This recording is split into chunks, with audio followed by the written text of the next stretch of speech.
One team that was not dancing this year is Indiana, and they have fired their head coach, Tom Crean. The Hoosiers went 18-16 this season, falling to Georgia Tech in the first round of the NIT. Crean took over a program in shambles back in 2008. He did win the Big Ten title twice, led Indiana to the Sweet 16 three times. Scott Rude, Indiana alum, I ask you, how would you grade Crean's tenure with the Hoosiers? At first, you might say D+ because of the standard of Indiana University. I went to Indiana. My 6th day of school, Bobby Knight was fired. Okay. And so I saw the hysteria as riots and protests went for about 3 or 4 weeks, and then Mike Davis was the interim coach. In his 2nd year of that status, he beat Duke en route to losing to Maryland in the final in 2002, and then he was fired 4 years later. And then the Calvin Sampson saga that you just kind of led to with the texting scandals, which led to punishment. And Crean came in from Marquette off of his success from about 5 years previous with Marquette. After more thought, and you factor in how difficult it was, and started 6-21, and he gradually got better. He was #1 in the country for a season, thanks to recruiting. College basketball is all about superstars. He got some good players there. Really, one of them, Cody Zeller, he was a 5-star blue chip. But Victor Oladipo was he came out of DeMatha, and he was like the 2nd best player of that high school program at the time.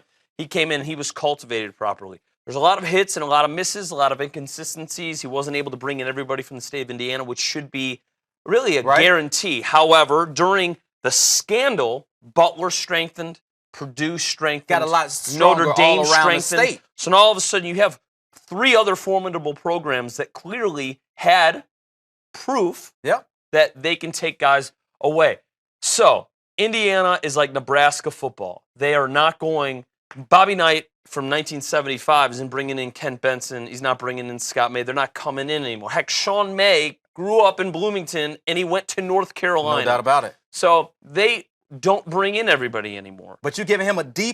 That's the grade you're going to grade it? I think at first I think D+, because whether it's me being an alum, but objectively, even then, I think from a national scope, you think to yourself, yeah, you know, Indiana's they've won 5 national championships. Right. But 2 of them with Branch McCracken were on the turn of World War II, and then 3 of them were with Bob Knight. You know, the last 7 years of Bob Knight's tenure, he didn't go to the Final Four. Right. So just know that it's a difficult transition. You know, Bill Self could have been a miss for Kansas after he left Illinois. He could have been. Okay. But instead, he was the right hire. Worked out very well. It's not always a guarantee. And with it, Indiana went from interim basis, which actually has been their most successful thing with Mike Davis, was the epitome or the opposite antithesis of Bobby Knight, to then these lofty acquisitions. That's why you got to be careful. I think the vetting process is really good because I think at first, Indiana fans are going to say, we want Greg Popovich, right? Give us Fred Hoiberg. I think they may want to just go get Archie Miller. Okay. Honestly, that I think might be their best bet. We'll see how it goes. As for Tom Crean, though, one of the top 10 highest paid coaches in the country, over $3 million. When you don't deliver, you will be out of a job.